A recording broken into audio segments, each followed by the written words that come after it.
Boa tarde. Olá, como estás, Hugo? Tudo Está bem? tudo bem, obrigado. Bem, boa. Cá estamos então.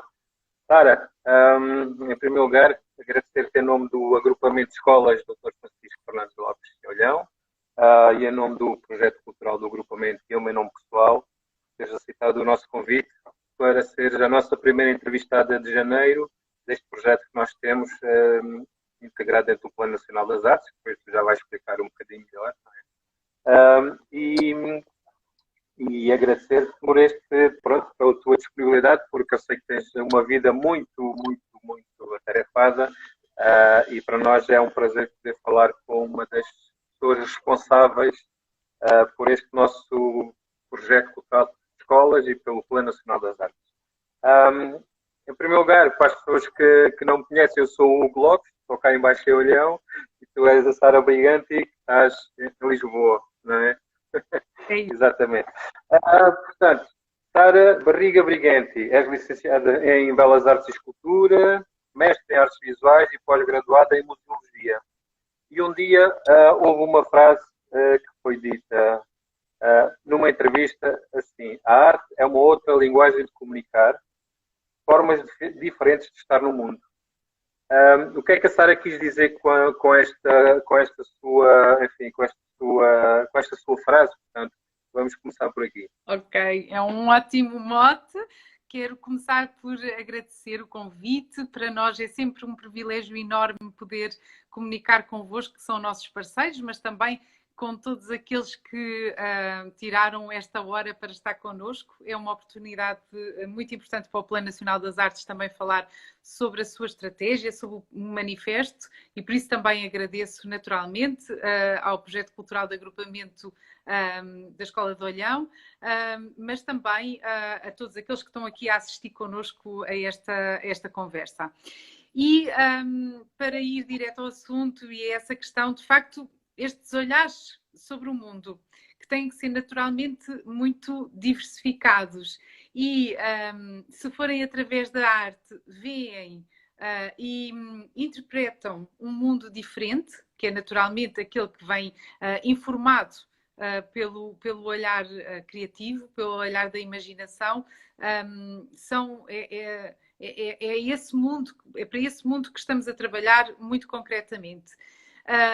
E porquê? Porque acreditamos que todos temos esse olhar, ou seja, os artistas não são só melhor, os artistas são aqueles que escolheram essa profissão e que a desenvolvem, seja de uma forma amadora, seja de uma forma profissional, mas o plano dirige-se a todos os cidadãos, dizendo que todos temos as competências para sabermos questionar o mundo através desse olhar que é sensível, que é um olhar criativo, que é capaz de ver para além das formas físicas e é capaz de ver a partir das emoções e ver a partir do corpo todo. Não sei se era neste sentido que pretendias a resposta, mas essa ideia de que nem a cultura existe só em lugares especiais, nem as artes estão confinadas nos corpos dos artistas. Todos temos essa capacidade em nós, não fôssemos nós seres humanos. Exatamente. E é engraçado que, enfim, a arte pode ser considerada uma linguagem universal, não é? Mesmo que nós não consigamos falar a língua dos homens, nós conseguimos expressar de qualquer maneira através da arte. Portanto, eu considero a arte como uma linguagem universal, não é? Claro, Portanto, quando o primeiro artista grafita nas paredes das cavernas, através do sopro do seu corpo, não é? E do pigmento que extrai da natureza, e desenha o contorno da sua mão e faz essa inscrição na parede, ele está a usar essa linguagem universal e que convoca todo o corpo, toda a imaginação e até a relação que ele tem com a natureza e com esse universo onde habita. Essa é uma primeira manifestação que nos esclarece imediatamente o quão universal é a arte em termos de linguagem. muito bem.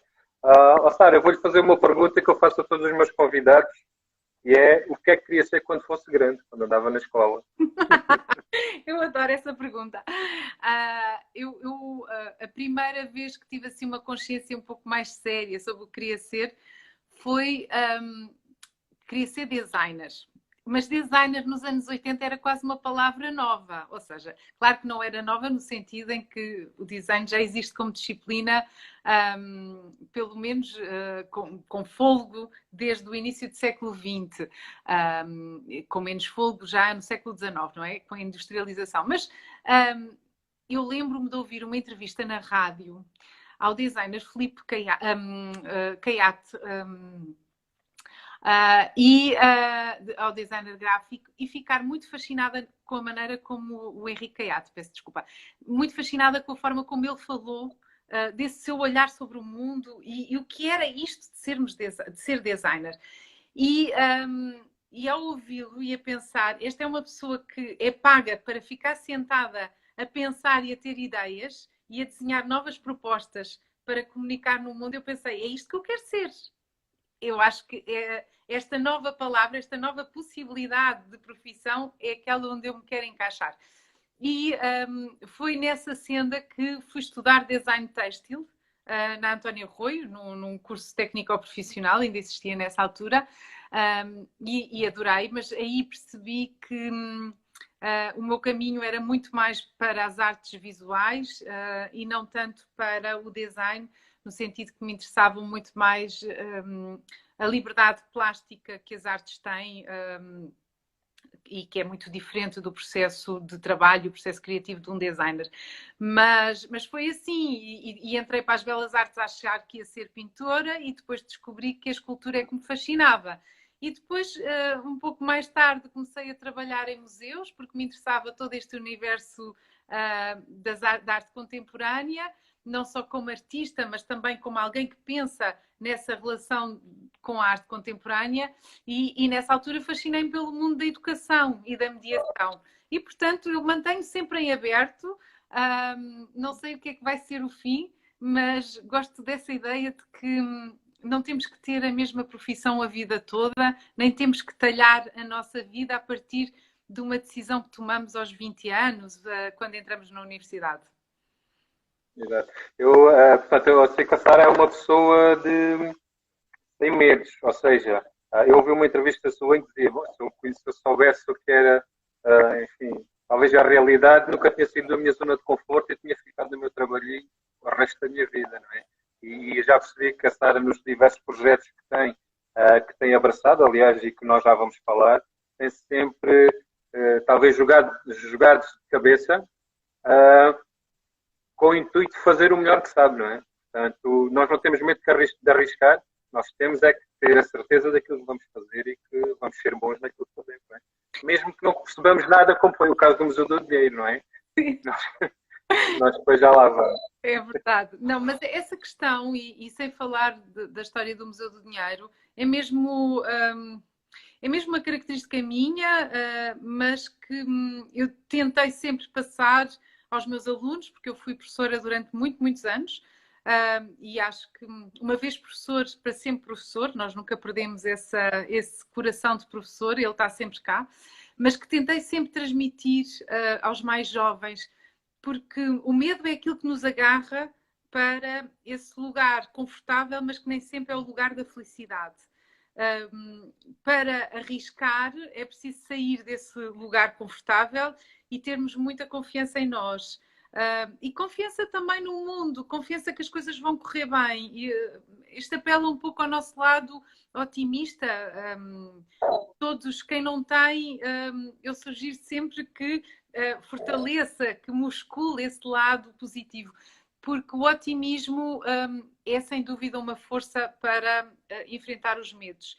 E a minha experiência, felizmente, mas também devido a muito esforço, e nada que eu fiz na vida foi sem esforço, nada, disse-me que este caminho era o meu caminho. E, portanto, não me arrisco em atividades físicas complexas, esse não é o meu mundo, mas o mundo onde a criatividade pode ser um trunfo. Esse sim, esse é o meu lugar de conforto e, portanto, como todas as áreas precisam da criatividade, todas as áreas precisam da mediação e todas as áreas precisam de empatia, eu acho que aí estou bem equipada para poder abraçá-las.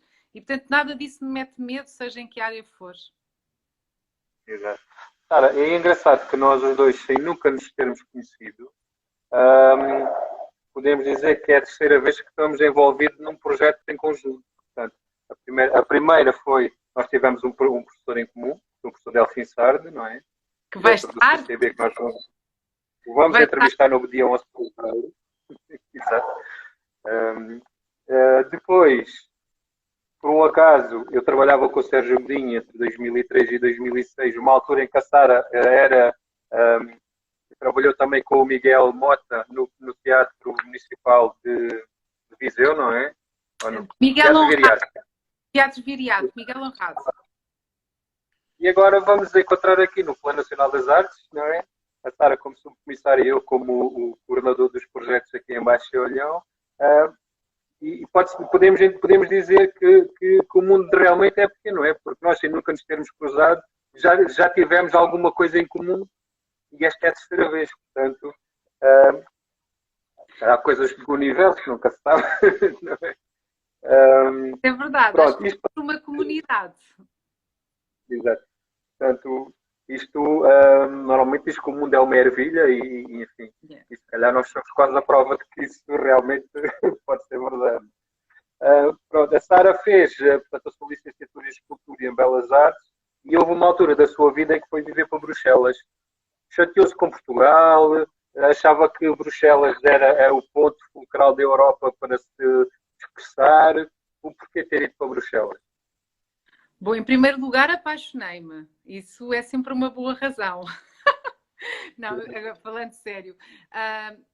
Interessava-me muito fazer o último ano da faculdade fora de Portugal, já com esta consciência plena de que o mundo que Lisboa me podia dar nessa altura não era suficiente. Eu queria conhecer mais.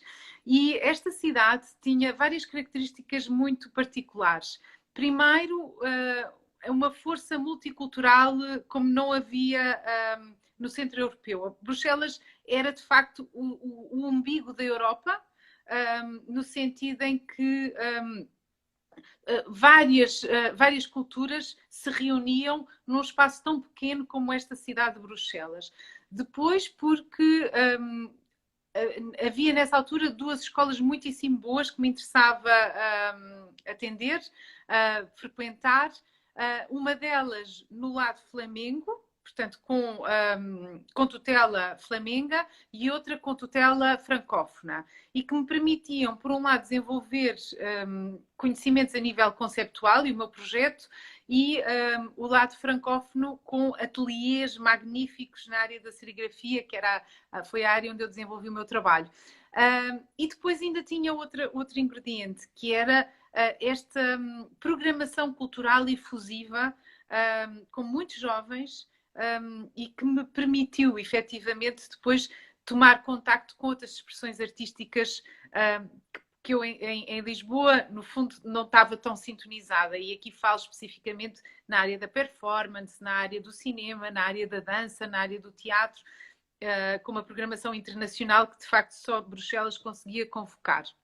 E uma grande diversidade. Portanto, todos estes ingredientes foram muito importantes.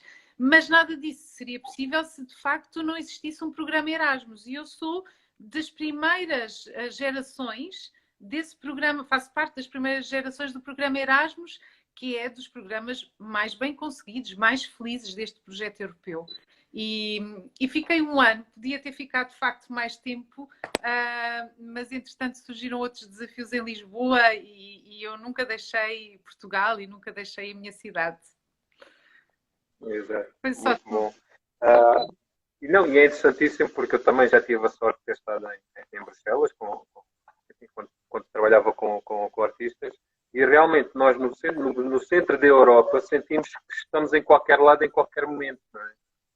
Portanto, se quero ver um teatro na Alemanha vou, na Holanda fica ali por cima também, facilmente apanho o comboio e estou em Londres, portanto qualquer coisa que haja na Europa, e coisa que nós não sentimos aqui neste nosso cantinho, porque para chegar a qualquer lado é sempre um trabalho. Agora é mais fácil, mesmo assim. Tirando o Covid. Pronto. Exato, muito bem. Portanto, e então a Sara volta a Portugal e faz uma coisa interessantíssima, que é manda uma carta para o Centro Cultural de Belém a dizer, eu estou aqui. Bem, essa pesquisa foi muito bem feita, Hugo. Foi mesmo assim, foi mesmo assim. Estou aqui, tenho este conjunto de conhecimentos e de experiências de vida e tenho muita vontade de experimentar a educação em museus. Era isso que me interessava muito na altura e, sobretudo, pensar como é que se pode mediar a arte contemporânea. A arte contemporânea ainda é, de alguma maneira, um bicho estranho, ainda tem alguma dificuldade em comunicar com todos os públicos, mas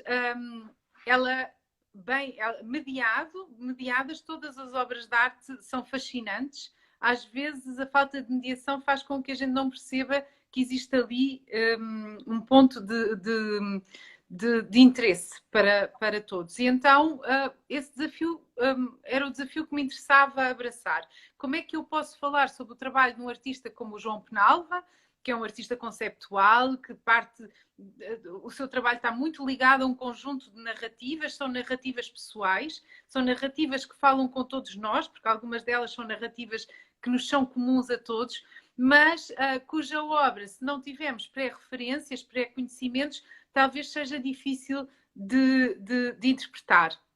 O CCB era um espaço cultural absolutamente efervescente quando eu cheguei de Bruxelas. Estamos a falar de um centro cultural que tinha um orçamento absolutamente invejável, conseguia convocar as grandes exposições que estavam a ocorrer na Europa e no mundo na altura. Eu estou a falar do ano de 98, portanto, do ano da Expo 98, em que Portugal se apresenta ao mundo como um país que quer fazer parte dos países com alguma centralidade.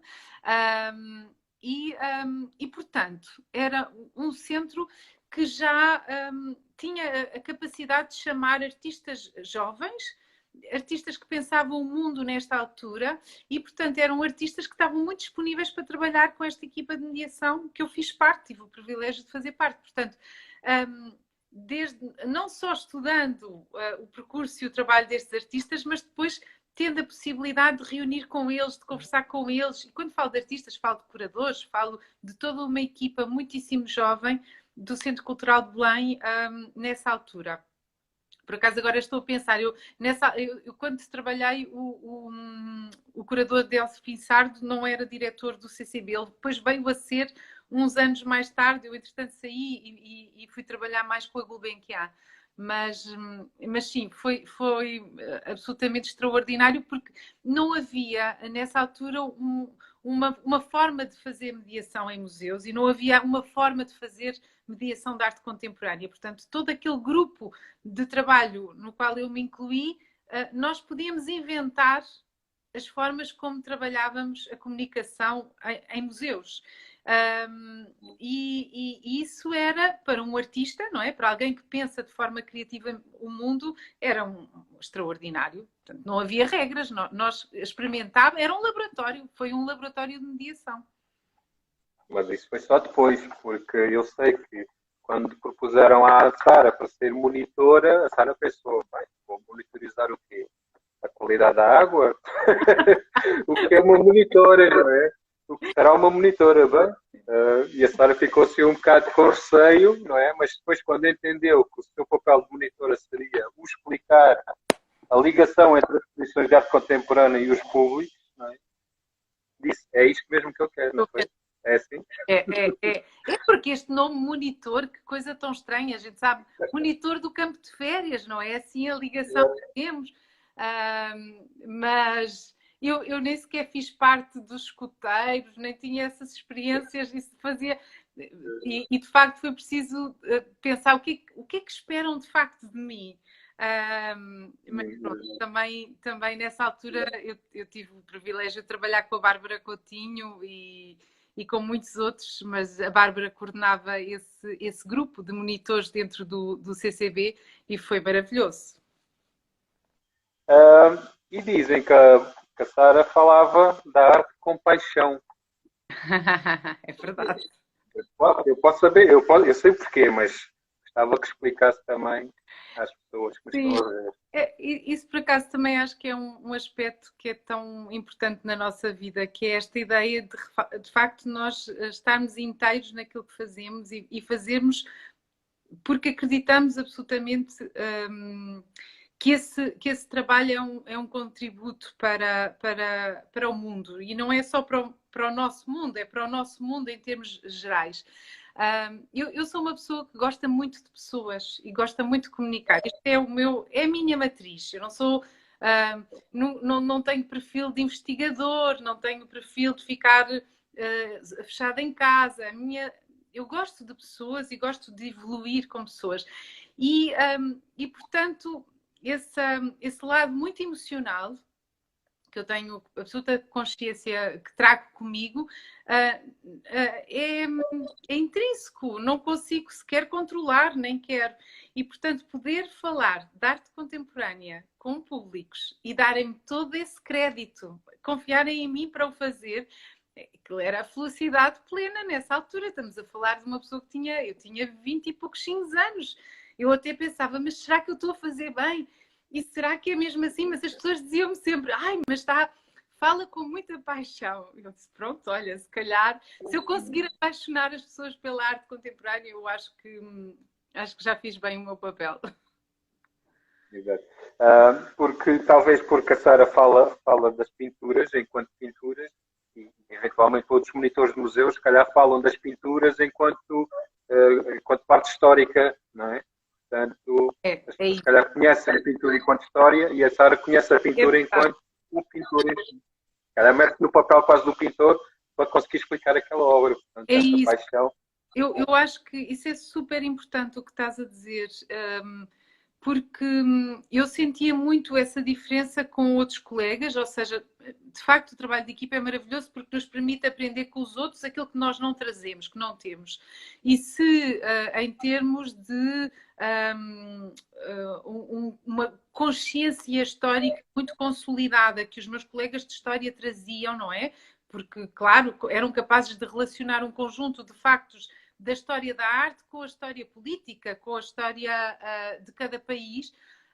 Eu não tinha esse conhecimento dessa forma. Mas, por outro lado, quando falamos do gesto do artista, quando falamos do processo criativo, quando falamos da forma como olha e pesquisa sobre o mundo, esse é, sem dúvida, um papel onde eu sei estar também, porque tinha trabalhado muito com artistas e eu própria, durante muitos anos, trabalhei como artista.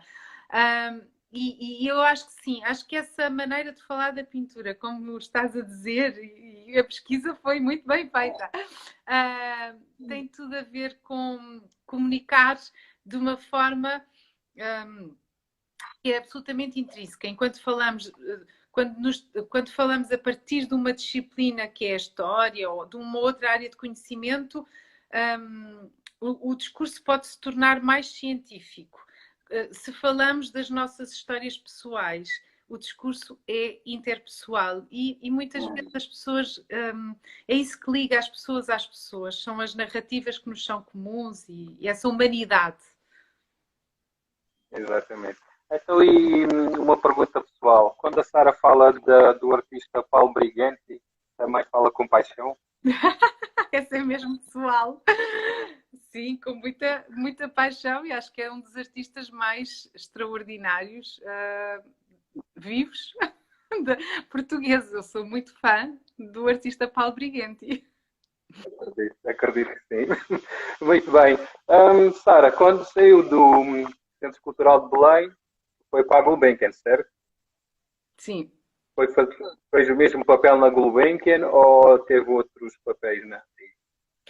Sim, era um outro público, era outro tipo de exposições, era uma outra instituição e como já falámos antes, eu gosto desta ideia de mudança e o que isso me podia permitir em termos até de criação de redes, de contactos que me pudessem ajudar a movimentar melhor nesta área no país.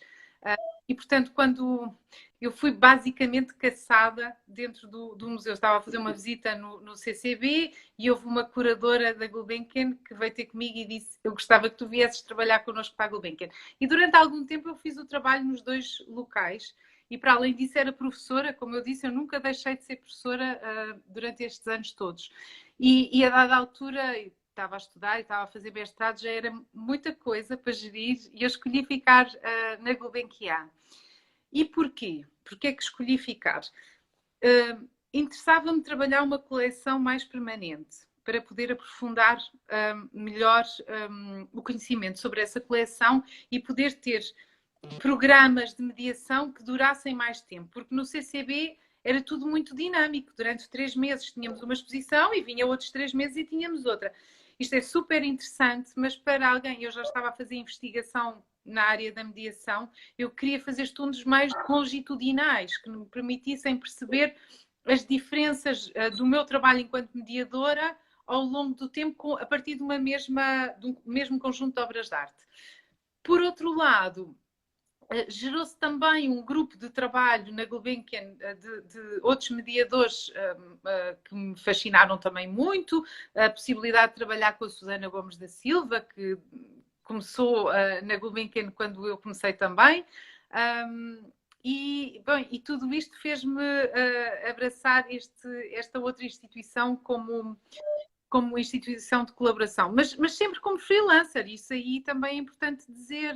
Estas áreas são áreas em que os trabalhadores saltam de instituição para instituição e raramente têm vínculos. Isto é muito problemático. E já agora até aproveito para dizer que saíram agora os CAIs, mérito também da nossa gabinete da Ministra da Cultura, saíram agora os CAIs das finanças para os educadores em museus, os mediadores, os professores que desenvolvem trabalhos artísticos e que permitem reconhecer que esta profissão é uma profissão que, como todas as outras, e que tem que ser protegida como todas as outras. Mas nesta altura, e estamos a falar do início do século, não é? Dos anos 2000, nós não tínhamos proteção absolutamente nenhuma e ainda hoje muito pouca gente tem. Mas, por outro lado, tínhamos muita liberdade para saltar de uma instituição para outra. Exatamente. Portanto, Gulbenkian, eu já percebi, e se calhar no final não vou estar enganado, que essa era a única coisa, entre aspas, que fez foi eu mandar a carta para o CCB, porque de resto tem sido sempre pescada, não é? É verdade. Tem sido apanhada aqui, apanhada ali, e isto também só mostra o excelente trabalho que faz em cada instituição por onde passa, não é? Portanto, eu acho que deve estar contente por ser, enfim, é muito esforço, continuo a dizer, é sempre com esforço. Exatamente, aliás é isso que eu depois normalmente peço aos meus convidados, é para que digam aos nossos alunos, eu estou a ver que aqui alguns estão-nos a ver, que nada se consegue sem esforço, não é? Nada. Nós às vezes pensamos, aborrece de ir à escola aí, agora tenho que estudar, nada se consegue sem esforço. E normalmente as pessoas que são bem-sucedidas, nunca ninguém vê o que é que está atrás e aquilo que lhes custou lá chegar, não é? Sim. Eu gosto muito que eles, enquanto escola, não é? Gosto muito que eles vejam isso. A vida não é só rosas, como às vezes parece.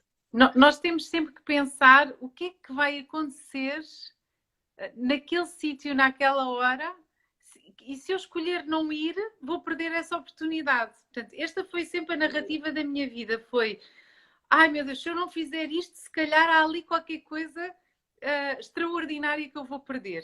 E se calhar desta forma me fui empenhando sempre no trabalho. Mas, e tocando muitos instrumentos, como se diz, ao mesmo tempo.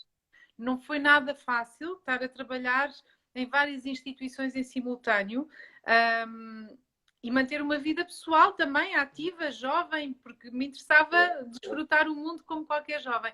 mas sem dúvida que esses 10 anos da minha vida foram estruturantes para tudo o que eu conseguia seguir.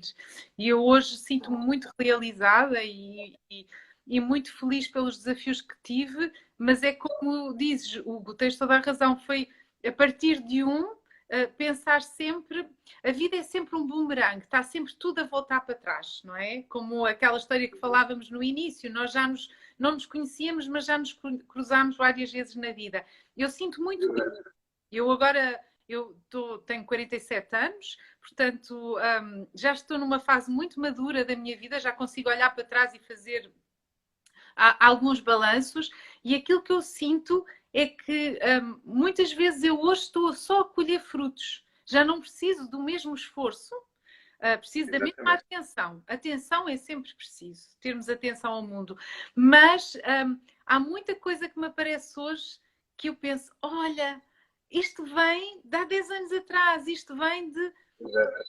Portanto, às vezes os resultados do nosso trabalho não são imediatos, mas há sempre alguém a observar, há sempre uma semente que se deixa em todos os lugares e a minha vida mostrou-me isso e eu acho que não sou a única.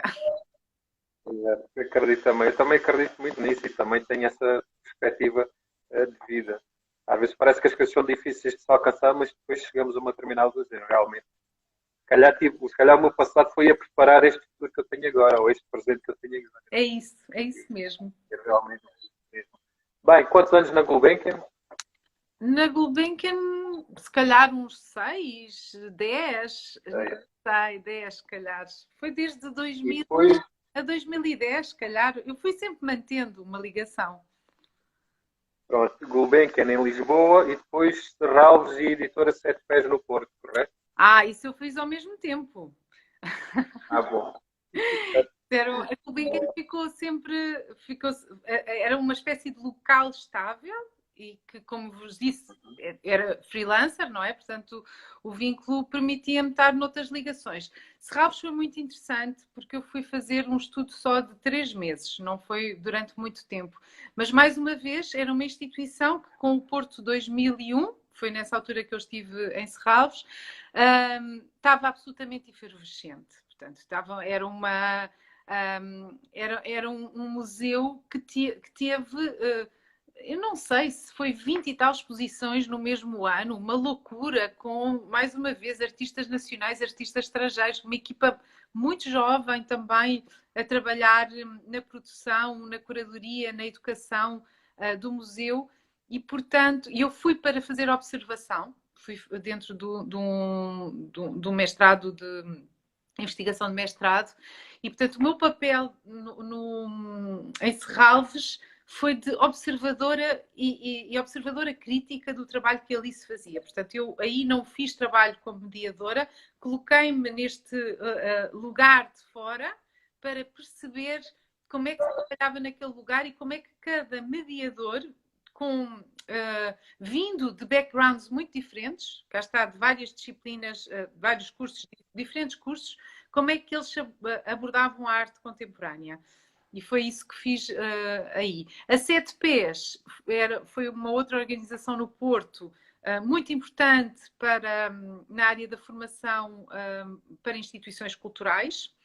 E como no início dos anos 2000 as questões da mediação eram questões muito importantes e os serviços educativos estavam a repensar a sua identidade e a pensar o que é que nós somos neste mundo, neste início de século, neste mundo em mudança, que já não podemos usar os mesmos paradigmas, as mesmas metodologias que se usava na mediação dos museus nos anos 80 o que é o novo que tem que acontecer? E esta organização, no fundo, fez-me um convite que me deixou muito amedrontada no início, que foi fazer a formação a uma série de instituições culturais sobre como é que se constrói, pensa e executa um serviço educativo. E eu nunca tinha feito isso. O que eu tinha era estudado muito sobre isso e tinha sido monitora, mas tinha este privilégio de ter observado, eu fiz muita observação em vários museus, não só em Serralves. e também no estrangeiro, também estive no Museu Peggy Guggenheim em Veneza.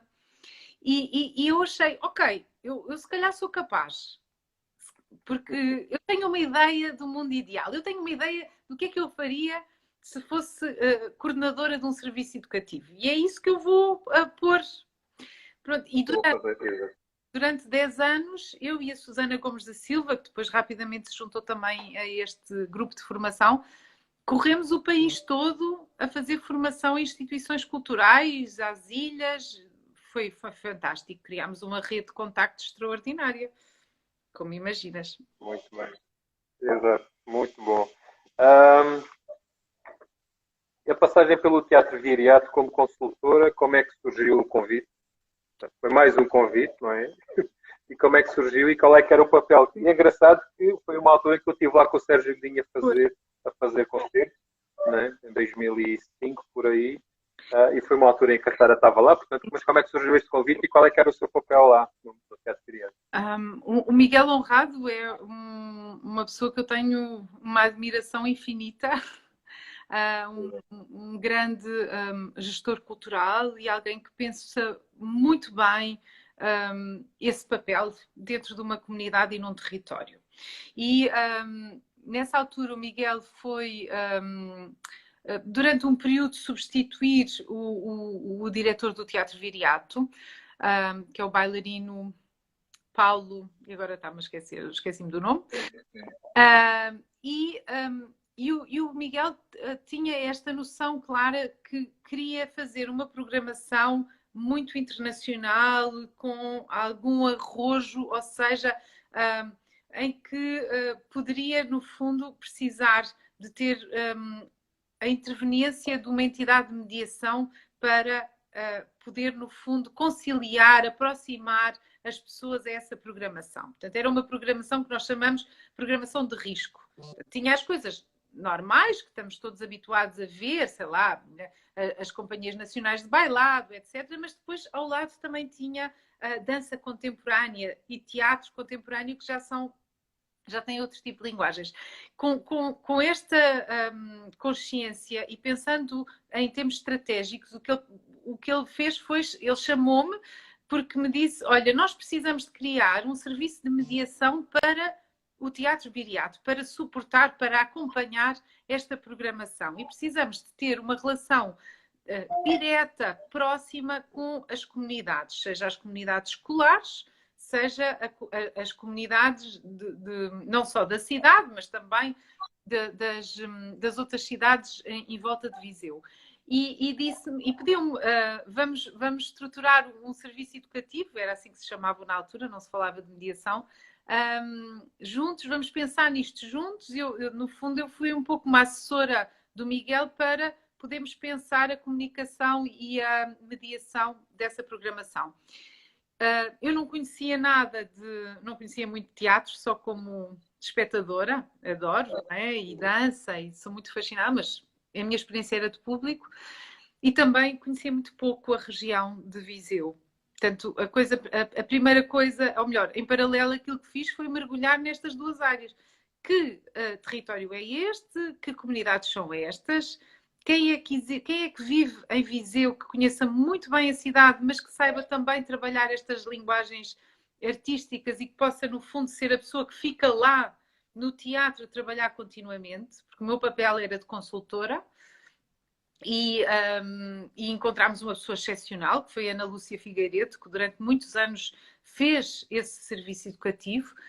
E, por outro lado, foi um pouco mergulhar no mundo do teatro e pensar o que é interessante mostrar neste universo.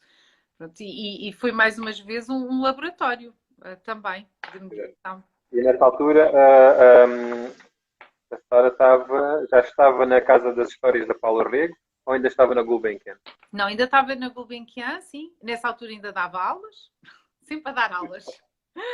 E a primeira vez que eu deixei de dar aulas foi depois, entretanto, quando o projeto do Teatro Viriato já estava a andar e não precisava de mim, eu vim-me embora, porque não me interessa ficar nos sítios quando eles já têm uma identidade própria e já têm capacidade de andar sozinhos, portanto, nem fazia sentido. e a dada altura, em 2010, 2011, eu sou convidada pela Câmara Municipal de Cascais para fazer uma grande formação, uma formação a todas as instituições tuteladas, culturais tuteladas pela Câmara Municipal, também, mais uma vez, sobre a questão da relação com as comunidades. E nessa altura fiquei a conhecer muito bem este território em termos culturais e os agentes que operavam nesse lugar. Simultaneamente, eu era professora na Escola Secundária de Cascais, portanto, também conhecia muito bem os professores da escola, a diversidade de alunos que esta cidade tem, em termos culturais, em termos sociais, em termos de proveniências. E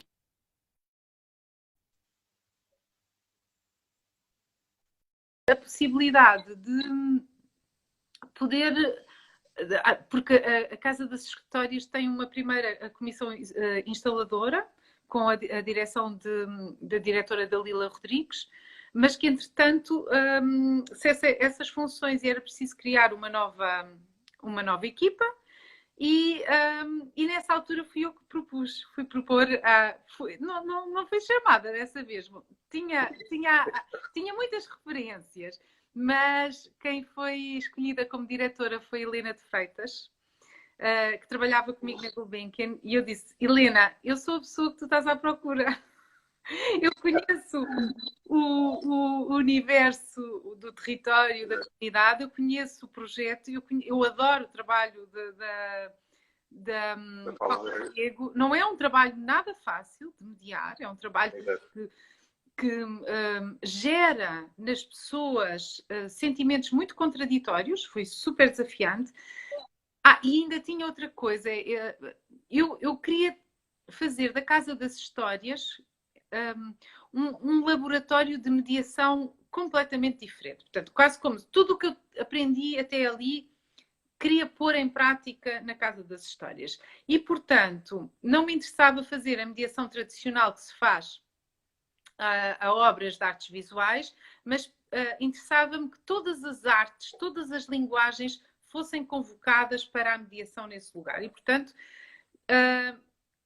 foi trabalhar com artistas da música, da dança, do teatro, da fotografia, com professores como mediadores também, com artistas visuais e sempre com uma perspectiva muito ativa da relação, ou seja, nunca assumindo que os visitantes são passivos, mas sempre pedindo que eles estivessem naquele momento, naquele lugar connosco, com uma postura muito ativa nessa relação.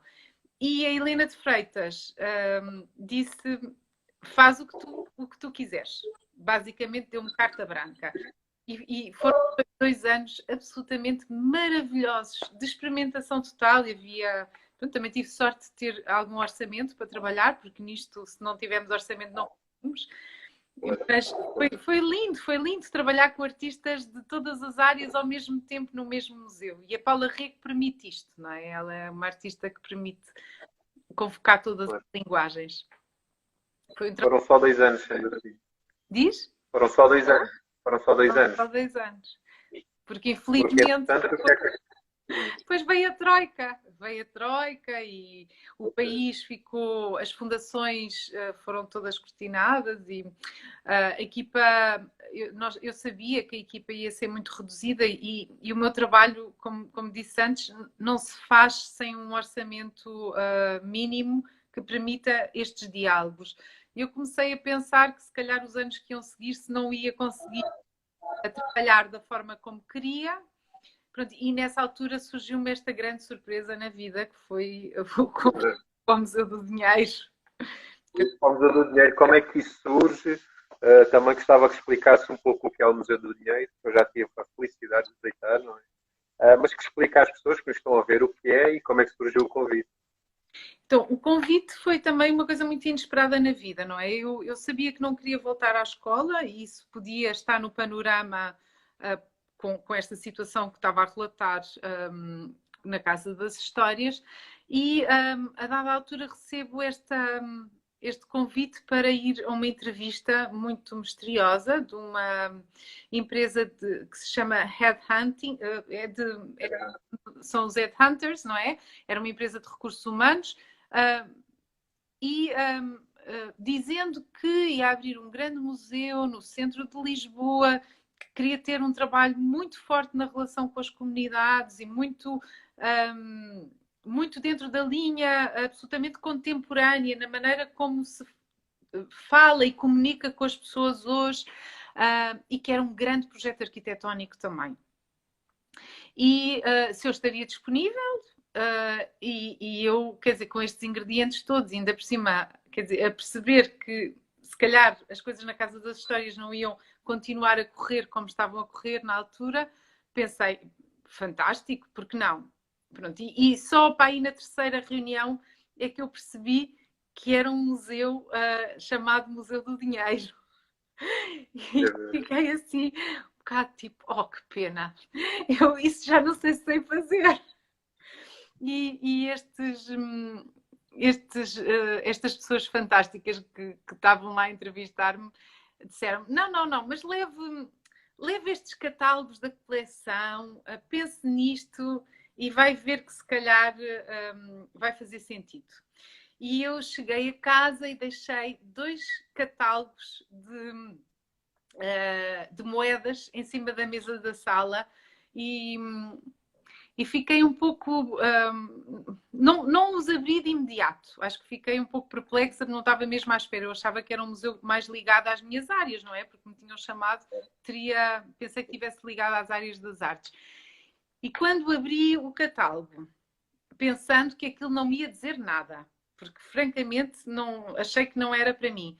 E comecei a ver todas as moedas gregas e romanas, as moedas medievais, as moedas do Renascimento. E eu olho para aquilo e digo assim, bem, isto é escultura e isto é história de arte. Também é muito mais do que isso. É toda a história monetária. Mas esta coleção, efetivamente, é uma coleção de objetos que têm toda a arte lá dentro e que falam... Porque a história da moeda é a história de um pedacinho de metal que tem que comunicar com todos, porque aquele pedacinho de metal tem que ser o objeto no qual nós confiamos. Porque aquilo, muitas vezes o metal não tem um valor equivalente em bem, ou seja, ele diz que vale qualquer coisa, mas nem sempre vale essa coisa em si. Portanto, eu fiquei muito fascinada com a coleção, pedi para ver melhor e depois percebi que aquilo que esta instituição, que era o Banco de Portugal, depois na altura percebi qual era, queria de facto um programa de arrojado. Havia esta premissa de que este grande projeto era um projeto para a comunidade, era um projeto para todos e que tinha que saber de comunicar com todos, mesmo que a matéria soasse complexa, não é? História monetária e literacia financeira, e que fosse um projeto modelo, onde nós pudéssemos fazer o melhor que sabíamos. Quer dizer, e todos estes ingredientes para mim soaram-me lindamente. Depois fui visitar o espaço, Baixa Pombalina, o arquiteto Gonçalo Birne, o grupo de projetistas do museu, também de uma qualidade e de um arrojo e de uma inovação completamente fora do comum. Nessa altura, estamos a falar de 2011, peço desculpa, com um projeto já de multimédia que não havia nenhum museu em Portugal com aquela proposta em termos das interações digitais. Pronto, e isso tudo, para mim, foi fascinante. Foi dizer, ok, vamos lá, deixa-me lá estudar a história monetária, porque eu não tenho que ser especialista nesta área. Eu tenho que saber olhar... Transmiti-la, talvez, não é? Sim, porque é um projeto de museografia, de comunicação e de mediação. E nisso eu sei, portanto, eu não vou ser a especialista que conta a história daquela moeda. Eu vou ser alguém que diz esta moeda, para ser destacada, para chamar a atenção, tem que se ver a história dela e tem que se ver quais são os aspectos desta história que vão ligar todas as pessoas a esta moeda e à sua história. Basicamente, não são os objetos, são as histórias que nos importam. E nisto estamos a falar de 6 anos de trabalho em que transformamos um conjunto de intenções, de palavras, num conjunto de ações que hoje são o Museu do Dinheiro. Realidade. Aqueles interativos todos, são aquelas vitrines, é a programação que lá está. Exatamente. E aquele museu tem duas coisas interessantíssimas. A primeira é que tem uma muralha de Dom Dinis. Não sei, a Sara já me vai dizer a profundidade, não é? E está dentro de uma igreja, que também não é muito normal em Portugal, ao contrário do que se passa lá fora na Europa. Eu já vi bibliotecas e museus, e aliás, inclusivamente fiz um dia um concerto com o Tito Paris dentro de uma igreja que estava desativada, não é? Uau. Isto também tudo em Bruxelas e na Bélgica e na Holanda. Portanto, pois. Como é que as pessoas viram um museu dentro de uma igreja e a particularidade dessa parte da muralha de Dom Dinis? Olha, a particularidade da muralha não estávamos nada à espera, se bem que quando se escava um bocadinho em Lisboa encontra-se sempre qualquer coisa, não é? Essa muralha é uma muralha que no fundo cercava Lisboa no século XIII e é uma das cercas de Lisboa. Sabia-se que ela havia de passar por ali e de facto passava. Nessa altura trabalhámos com o Sarmento Matos, um grande olisipógrafo que entretanto faleceu há uns anos, trabalhámos com equipas muito multidisciplinares, ou seja, para mim era extraordinário estar a ouvir histórias de arqueologia da cidade, não é? De urbana, mas também arqueologia forense, ouvir as histórias do Sarmento Matos, perceber os achados arqueológicos que nos contavam sobre uma Lisboa que estava ali toda congelada na sua estratificação, na muralha. A muralha foi feita com os restos daquela zona de Lisboa, da Lisboa Ribeirinha, e portanto aí vamos encontrar vestígios romanos, vestígios medievais, vestígios pombalinos, até depois ao período contemporâneo. Portanto, este agregado de histórias era absolutamente fascinante. O que é que era difícil? Pensar como é que se dá o acesso a esta muralha que está como se fosse a um nível abaixo da estratificação, o nível de uma casa, vamos dizer assim, abaixo da estratificação global, e que era, no fundo, o nível de Ribeirinho de Lisboa no século XIII. Portanto, ela dá-nos essa marca. Mas pensar como é que se dá acesso no museu a este património, a este monumento, que é monumento nacional, tinha que se dar o acesso, como é que se conta esta história em que no fundo nós temos um muro, que é um muro que conta muita coisa, mas que não é mais do que um muro. E todos nós sabemos o que é uma muralha, não é? Olhamos e dizemos, isto é um muro. Aqui a mediação tinha que ser tão poderosa que contasse porque é que este muro é absolutamente determinante para eu saber mais sobre a minha cidade e sobre os hábitos das pessoas nesta cidade ao longo de todos estes séculos. E aí, mais uma vez, contámos com o conhecimento de uma equipa multidisciplinar que nos foi contando e dando os conteúdos e depois com os interativos que nos permitiam visualizar, porque as pessoas precisam, quando os conteúdos são demasiado abstratos, abstratos no sentido da sua complexidade, se tornam muito complexos, ou quando os conteúdos se tornam muito estranhos, muito distantes do nosso cotidiano, nós precisamos, para além de ouvir, precisamos de ver e precisamos de ouvir. Precisamos quase de ser imersos e colocados nesse contexto sobre o qual estamos a falar. E foi nessa premissa que pensámos numa museografia que tinha que ter imagem, tinha que ter som, tinha que ter cheiro, e o cheiro era o próprio cheiro daquele lugar, era um sítio, estamos numa catacumba de um edifício, e era preciso envolver todos os sentidos nesta mediação.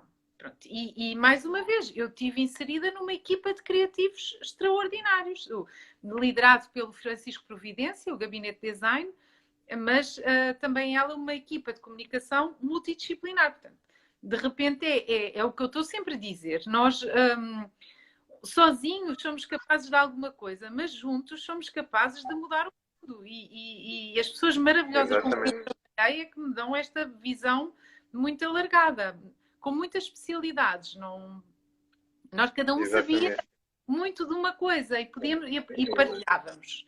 Mas pronto, estes anos no Museu do Dinheiro foram muito fascinantes por essa descoberta toda. Exato. E está muito bem no Museu do Dinheiro e de repente recebe um convite do Paulo Pires Duval para trabalhar no Plano Nacional das Artes. Aí foi mesmo, oh meu Deus! Nota grande. Essa foi uma decisão muito difícil. E muito difícil, mas eu vou explicar porque é que depois me fez sentido. Eu trabalhei com o Paulo Pires Duval, eu convidei-o para algumas exposições que fiz no Museu do Dinheiro como comissário e gostei imenso de trabalhar com ele e já era muito fã do trabalho dele enquanto comissário, enquanto filósofo, enquanto pensador e enquanto comunicador. Portanto, estamos a falar de alguém com quem eu tenho já tinha uma grande sintonia de pensamento e de trabalho. E por outro lado, o Museu do Dinheiro, eu já tinha feito um conjunto, já tinha instalado um museu, que era, no fundo, foi a grande encomenda que me fizeram quando cheguei. A segunda encomenda é fazer com que este museu seja um dos museus mais centrais no país, mais importantes. Conseguimos números de público extraordinários. Consegui trazer as artes para o Museu do Dinheiro, esse era um objetivo pessoal, porque eu sei que a linguagem das artes é uma linguagem que comunica muito bem e nunca me interessou fechar o Museu do Dinheiro a uma linguagem que tivesse apenas, que comunicasse apenas ou para numismatas ou para historiadores de história económica ou para pessoas ligadas às finanças ou à economia, não. A ideia era fazer do Museu do Dinheiro um museu para todos. Isso também estava alcançado. Ou seja, esses objetivos todos tinham sido alcançados. Portanto, aquilo que eu tinha para fazer no museu era dar continuidade a este trabalho. A equipa estava formada, é uma equipa extraordinária, ficou lá, está a trabalhar muitíssimo bem. E quando o Paulo Pires Duval me pergunta se eu quero voltar às artes e à educação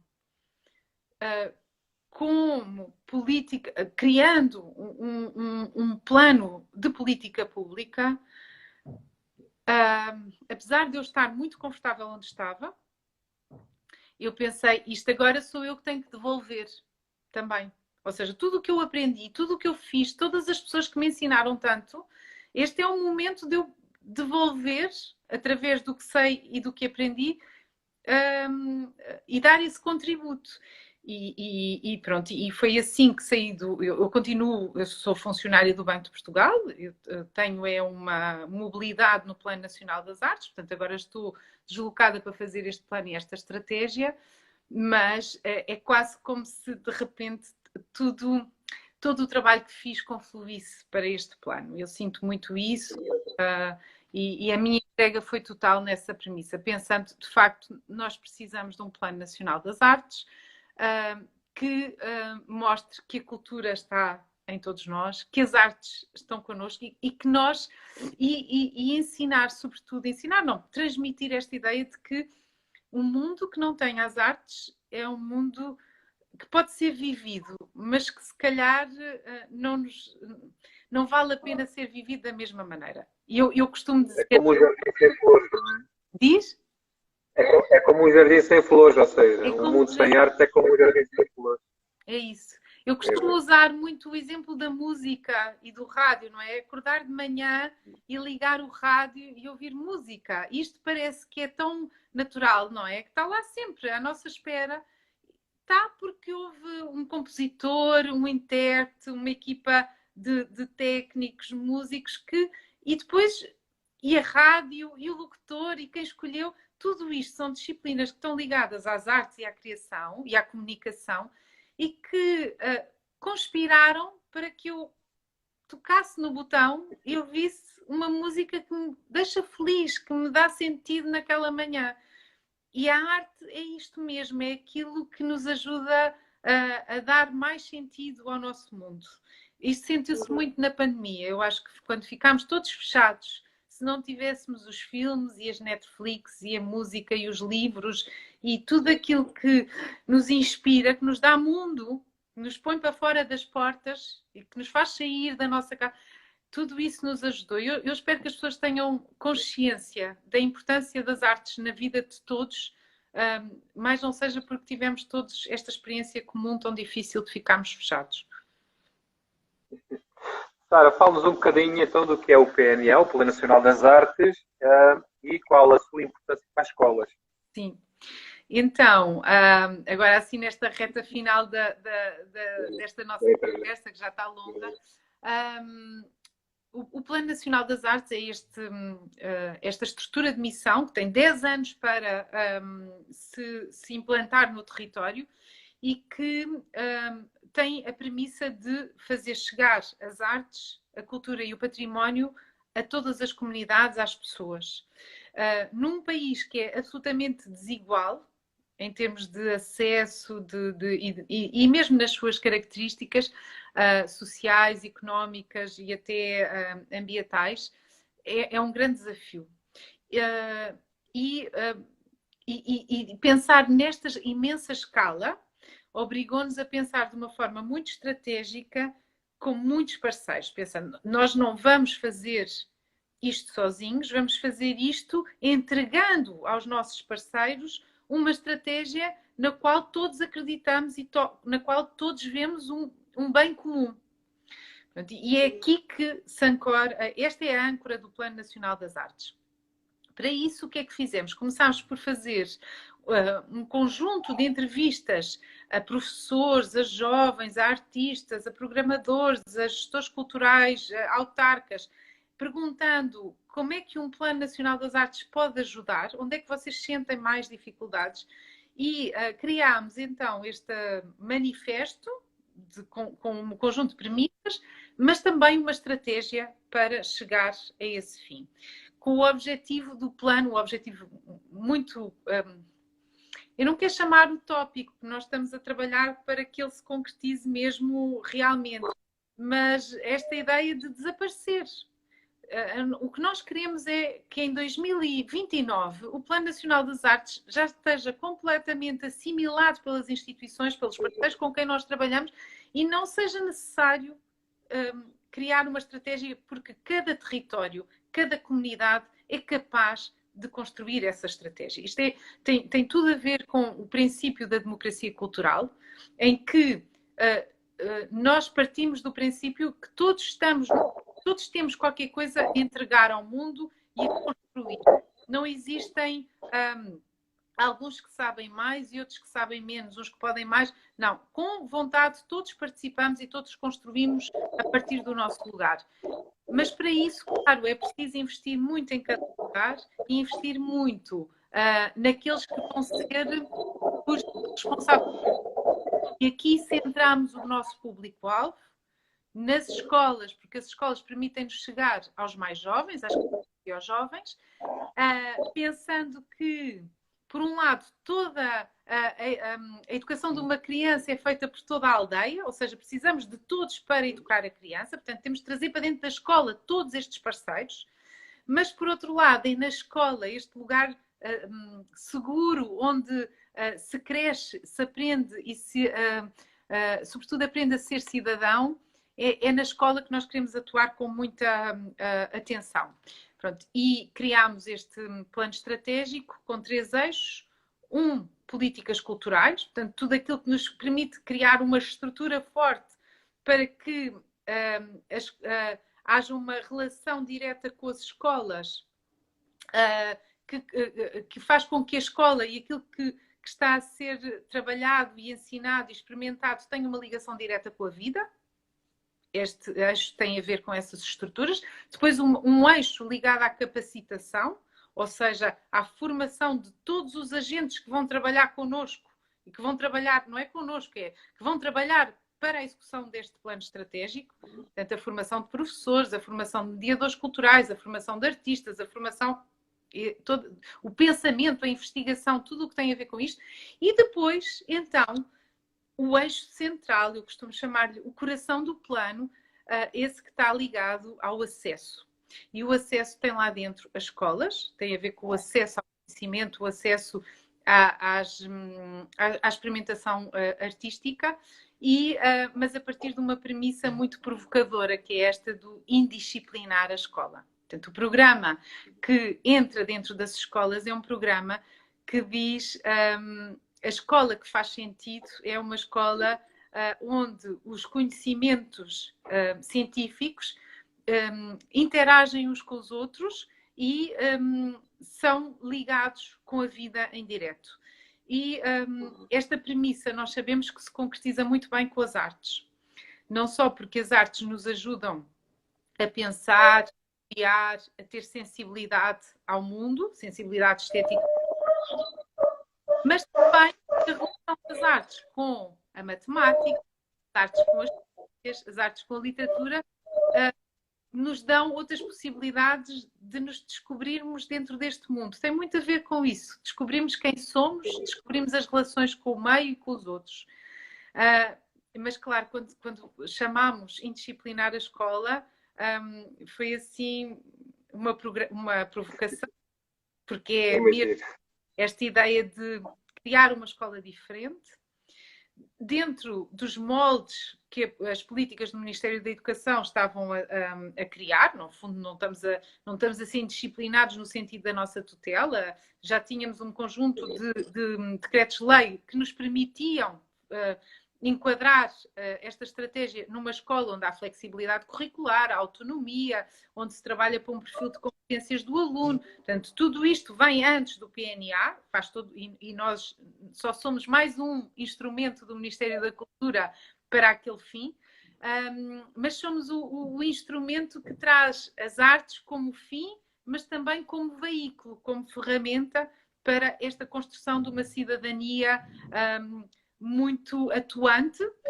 e que não pede só que os alunos saibam falar bem ou estudar e fazer um teste. Pede que os alunos saibam comunicar com o gesto, que saibam exprimir as suas emoções a partir de outras linguagens. Foi assim que começámos a conversa e, no fundo, voltamos a este, não é? As outras linguagens que nos permitem olhar o mundo. Esse é o grande objetivo do plano, é dar essa liberdade para que todos os jovens possam escolher essas linguagens, aquela que lhes cabe mais, que é mais fácil, que dá mais... Muito bem. Sara, e falámos de uma coisa, nós estamos mesmo quase a terminar, falámos de uma coisa que foi a pandemia. Portanto, isto quando começou, nunca ninguém pensava que ia ter uma pandemia, não é?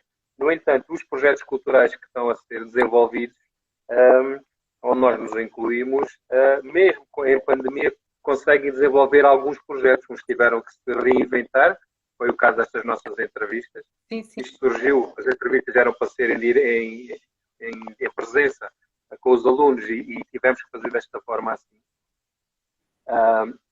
Mesmo em pandemia, as coisas têm-se conseguido desenvolver, inclusivamente vocês, pelo que parece, já não têm quase mãos a medir tantas escolas que de repente querem começar a integrar o projeto, não é? Portanto, a pandemia é um problema, mas não tem sido um problema para cada vez mais escolas cooperarem convosco. Como é que tem sido este vosso trabalho enquanto coordenadores, não é? Que vocês agora... Sim. Eu acho que a pandemia, mais uma vez, volto a dizer, abriu-nos os olhos para aquilo que nos importa na vida, não é? Desocultou muitos problemas, ou seja, veio revelar um conjunto de problemas na sociedade, mas também obrigou-nos a pensar naquilo que nos deixa mais felizes, aquilo que dá sentido à nossa vida. E as escolas também perceberam também que se não trabalhassem o bem-estar do aluno, a motivação, as diferentes linguagens, como forma de mostrar que a escola é este sítio de prazer e é este sítio de encontros, não iam vencer esta batalha. E perceberam que o plano das artes fazia parte da solução. O plano das artes, trazendo as artes para as escolas, fazendo pensar em projetos de outra forma, ligando a escola aos outros interlocutores culturais, patrimoniais e artísticos da região, criava uma espécie de bolha de possibilidade para se fazer diferente. E não numa perspectiva extracurricular, mas sim, porque isso já existe na escola e muito bem, desde sempre, mas sim completamente integrada dentro do currículo. E eu acho que foi isto que mobilizou muitos diretores de escola a tomar esta decisão. E, de facto, o crescimento tem sido exponencial. Nós tivemos, obviamente, muito receio que a pandemia afetasse os objetivos que tínhamos em termos de crescimento, e nós queremos, daqui a 2 anos, conseguir ter cerca de 50% dos agrupamentos culturais, os agrupamentos de escola no país. Estamos a falar de cerca de 400 agrupamentos e neste momento estão connosco 248. Já é uma família muito grande, já é uma família muito mais difícil de gerir, mas felizmente temos uma equipa extraordinária dividida por territórios, a trabalhar com atenção a cada território, a cada coordenador de projeto cultural e a cada agrupamento de escolas. E é este confiar nesta equipa, confiar nos professores, com muita convicção que os professores que temos na escola pública são extraordinários agentes para a motivação dos alunos, para o crescimento dos alunos, para esta construção de uma cidadania para o futuro. É nesta crença absoluta que trabalhamos, porque muitas vezes falta-nos isso, falta-nos esta ideia de confiar. E é porque lançamos por vezes projetos com desconfiança que as coisas não correm bem. O plano não trabalha assim, o plano trabalha mesmo numa perspectiva de confiança e de autonomia. E então em cada escola têm surgido projetos muitíssimo diferentes. Por exemplo, esta entrevista que faz parte de um programa que integra o programa cultural deste agrupamento de Olhão, é inédito em relação a outros projetos culturais. Nós, em cada projeto cultural de escola, desenvolvemos um projeto próprio que tem a ver com aquela comunidade e com aquele projeto educativo. E isto é muito belo, é mesmo das coisas mais fascinantes do plano, é a ideia de que não há uma norma, não há um fazer que tem que ser regrado ou o que está mal. Não, não. Nós trabalhamos com aquilo que a escola, os professores, os artistas nos dão como o seu mote e a sua motivação. E isto acho que é, se calhar, o segredo de um trabalho em equipa que tem dado frutos muito positivos, mesmo em tempo de pandemia. Exatamente. Sara, muito obrigado em meu nome pessoal, em nome do agrupamento, do professor Idalécio, que é o nosso diretor, e do Pedro Ramalhete, que é o nosso coordenador. Obrigado por ter aceitado o nosso convite, não é? E cá esperamos outra vez um dia que... Deixa-me dizer uma coisa final que eu acho que tu incorporas muito bem e que é uma das grandes mensagens do plano. Nós acreditamos que uma comunidade educativa não se completa se não tiver também um agente cultural. Este agenciamento do programador cultural, de alguém que é o interlocutor de cultura na escola e que é aí na escola também um elemento fundamental para fazer com que a escola seja efetivamente um polo de cultura, porque a educação é cultura e a cultura é educação, é fundamental. E então estamos muito felizes que o Programa Nacional de Promoção do Sucesso Escolar tenha investido como investiu no Plano Nacional, nesta proposta do Plano Nacional das Artes, de criar em cada escola a possibilidade de termos um artista residente. E é nessa qualidade que tu estás a fazer esse trabalho extraordinário aí em Olhão. Obrigado. E não é mesmo, nós é que agradecemos, porque através desta iniciativa provamos que uma escola precisa de pelo menos um artista para completar a sua equipa e a sua comunidade. E pronto, e tu incorporas isso, eu também te quero agradecer esse empenho e esse trabalho incrível. Obrigado, Sara. Muito obrigado e até uma próxima oportunidade. Sim, um abraço a todos. Tchau. Boa tarde. Também. Deus. Obrigado.